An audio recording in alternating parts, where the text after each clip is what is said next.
एक तू सच्चा तेरा नाम सच्चा। अनंत पृष्ठ 1004। सतपुरुष बाबा फुलसंदे वाले कहते हैं, हे परमेश्वर, उद्विग्नता और उद्वेगों से तू मेरी आत्मा को तपने से बचा।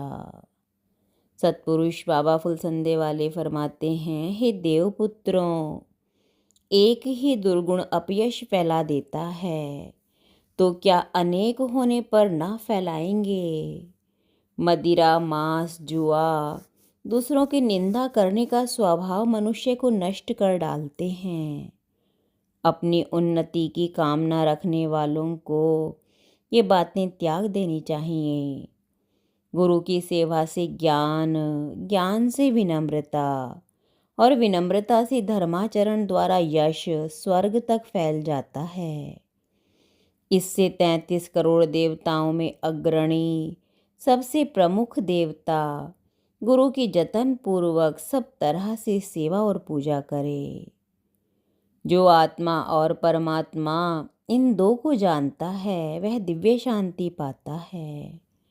जो सत, रज, तम इन तीन पर ऐश्वर्यवान है, वह शांति पाता है। धर्म, अर्थ, काम, मोक्ष के द्वारा जो जीवन की अभ्यर्थना में रत है, वह शांति पाता है। पंचभूत पृथ्वी, जल, तेज, वायु, आकाश पर ऐश्वर्यवान ईश्वर की आराधना करने वाला परम शांति पाता है। काम, क्रोध, लोभ, मोह, मद, अहंकार 6 विकारों पर काबू करने वाला अमृत पाता है। ऋषियों, शास्त्र, गुरु, मन, बुद्धि, चित्त और आत्मा की सेवा करने वाला परम शांति को पाता है। योग के 8 अंगों को जानकर यम, नियम, प्राणायाम, प्रत्याहार, धारणा, ध्यान, समाधि को प्राप्त पुरुष अमृत पाता है।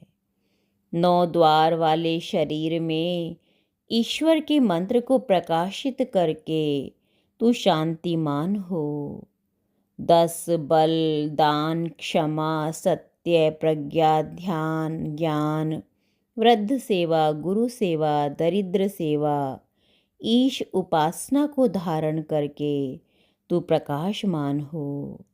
11वें मन को वश में कर। यदि नहीं करता तो तू बलहीन और अंधकार का निवास है। तू प्रकाश की अभ्यर्थना कर, ब्रह्म शांति को प्राप्त कर। परमेश्वर तुझे अपनी अनंत सेवा में स्वीकार करे। परमेश्वर की आज्ञा में चलना और उसका भय मानना बुद्धि का मोल है। बुद्धि और शिक्षा को मूढ़ लोग ही तुच्छ जानते हैं। हे मेरे प्राण, सच्चे गुरु की शिक्षा को सदैव मानना, क्योंकि वह मानो तेरे मस्तक का शोभायमान मुकुट है और सतगुरु के वचन तुम्हारे लिए सच्चे मोती की कंठमाला है। यदि पापी लोग तुम्हें फुसलावें तो उनकी बात ना मानना। वे तो सदा निर्दोष की ताक में और बहस के लिए सदैव तत्पर रहते हैं। वे सूखे ईंधन की तरह हैं। अगर ईश्वर के कोप की एक भी दृष्टि उन पर पड़ गई तो वे भड़ भड़ा कर जल उठेंगे और नष्ट हो जाएंगे। परंतु सत्पुरुष उन लोगों के वास्ते भी प्रभु से क्षमा याचना की प्रार्थना करते हैं, जिस कारण कि उन्हें बुरे दिन ना देखने पड़ते। एक तू सच्चा तेरा नाम सच्चा।